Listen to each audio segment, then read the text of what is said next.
En el siglo XIX, un hombre se sumergió en las profundidades de la sabiduría oculta para encontrar una verdad que trascendiera las fronteras de las grandes religiones. Este hombre fue Eliphas Levi, un mago, erudito y escritor ocultista francés llamado realmente Alphonse Louis Constant, que dejó una huella imborrable en la historia del esoterismo. Conocido por sus numerosos libros sobre ciencias ocultas, entre los que destaca Dogma y Ritual de la Alta Magia, y por ser el creador del Tetragrammaton, Levi llegó a ser maestro de estas ciencias esotéricas para otros eruditos, nobles y sacerdotes, entre los que destacan personalidades de la época como Balzac, Alejandro Dumas o Víctor Hugo. Pero lo que hizo a Levi destacar fue su idea de que todas las grandes religiones comparten una tradición esotérica universal, de la que se han nutrido para crear sus particulares y aparentemente diferentes dogmas, liturgias y ritos. Pero además de originalidad, Levi se afanó en eliminar toda señal de superstición y dotar a estos conocimientos de un cuerpo que podría llamarse científico, partiendo de la razón y el análisis. De hecho, es él quien creó e introdujo precisamente el término ocultismo, con el fin de revestir a su estudio de seriedad y diferenciarlo de las palabrerías de feriantes, magos, charlatanes y otros embaucadores. El propio Eliphas Levi llegó a afirmar: la fe no es más que una superstición y una locura si no tiene como base la razón. Definir lo que no se sabe es una ignorancia presuntuosa. Afirmar positivamente lo que se ignora es mentir. Esta idea y forma de trabajar en realidad responde más a la exigencia del contexto histórico concreto, pues el siglo XIX es testigo del renacimiento de un interés por el conocimiento y los saberes sepultados durante el oscurantismo de siglos anteriores, con el fin de ser revisados en profundidad. Sus escritos han trascendido el tiempo y sirvieron de base para grandes ocultistas, teósofos y esotéricos, como la propia Elena Blavatsky, y siguen siendo objeto de estudio y fascinación. En este vídeo te presentamos 25 citas de las obras de Eliphas Levi, seleccionadas para darte una pequeña muestra introductoria de su vasto conocimiento y su visión única del mundo oculto. Acompáñanos en un viaje de descubrimiento ocultista, guiado por las palabras de su padre fundador.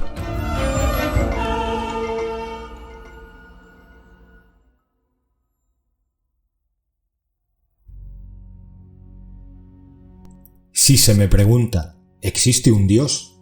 Respondo, así lo creo. Pero, ¿está usted seguro?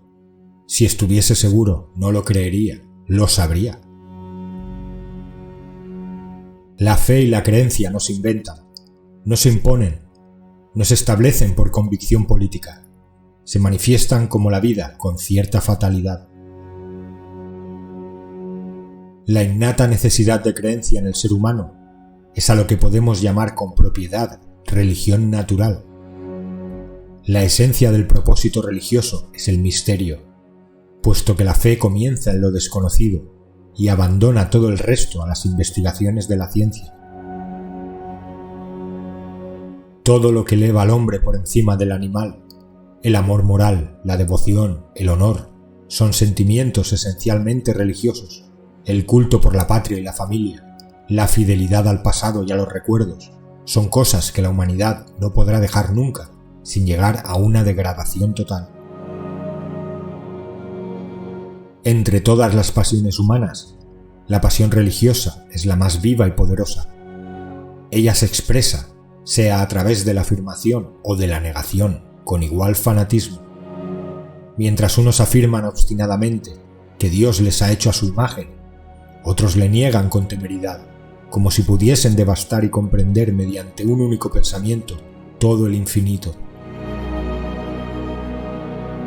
Los filósofos no han reflexionado suficientemente sobre el hecho fisiológico de la religión en la humanidad.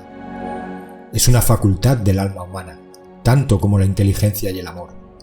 Mientras existan seres humanos, existirá la religión, que no es otra cosa que la necesidad de un idealismo infinito. Hemos dicho que no hay religión sin misterios, y añadiremos que no existen misterios sin símbolos.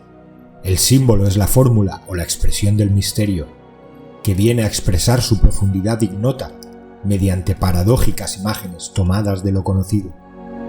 La forma simbólica, al representar lo que se encuentra fuera de la razón científica, necesariamente debe estar por fuera de dicha razón. Una afirmación de la fe que la ciencia tuviera la temeridad de estudiar no sería para ella sino un absurdo, por lo mismo que una afirmación científica que nos diera un artículo de la fe sería absurda en orden religioso. Creer y saber son dos términos que nunca pueden confundirse. Pero tampoco creer y saber podrían oponerse el uno al otro en un antagonismo corriente. En efecto, es imposible creer lo contrario de lo que se sabe si no es porque has dejado de saberlo. Y es igualmente imposible llegar a saber lo contrario de lo que se cree sin dejar de creerlo inmediatamente. Negar o incluso oponerse a las decisiones de la fe en nombre de la ciencia es probar que no se comprenden ni la una ni la otra. En efecto, el misterio de un Dios en tres personas no es un problema de matemáticas. La encarnación del Verbo no es un fenómeno cuyo estudio sea propio de la medicina. La redención escapa a la crítica de los historiadores. La ciencia es absolutamente impotente para decidir lo que está bien o mal en cuanto a creer o no en un dogma de fe. Ella solo puede constatar los resultados de la creencia o estudiar si la fe hace en realidad mejores a los hombres, ya que si la fe misma, considerada como un hecho fisiológico, es verdaderamente una necesidad y una fuerza, será forzoso para la ciencia el admitirla y tomar el sabio partido de contar siempre con ella. La fe es el grito de la razón que persiste en negar el absurdo, aun delante de lo desconocido. Es un sentimiento necesario al alma, como la respiración a la vida.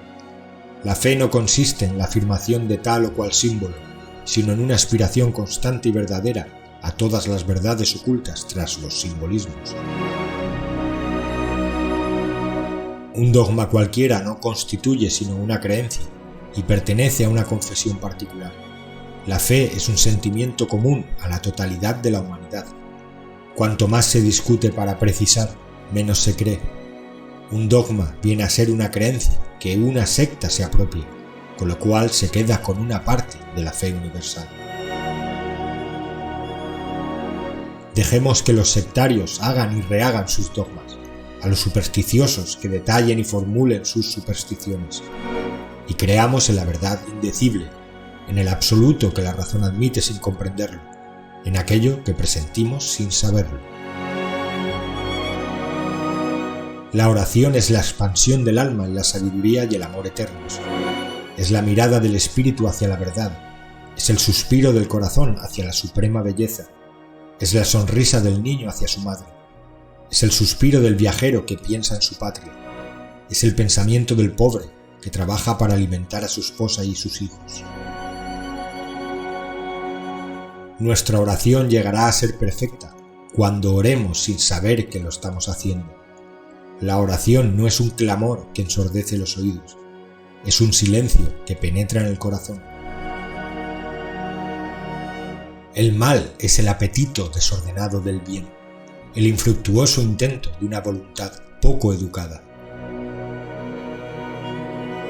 Para la mayoría de los seres humanos, el sufrimiento es como el perro del pastor, que muerde la lana de los corderos para hacerles volver al camino. Es por la sombra que somos capaces de conocer la luz, es por el frío que podemos apreciar el calor, es por la pena que somos sensibles al placer. El mal representa para nosotros la ocasión y el comienzo del bien, pero en nuestra imperfecta inteligencia culpamos a la providencia en lugar de entenderlo como el ignorante que juzga un cuadro sin estar terminado. Mientras, la naturaleza permanece tranquila y hace su obra. Los profetas son solitarios, puesto que su destino es no ser escuchados jamás. Ellos ven más que los demás.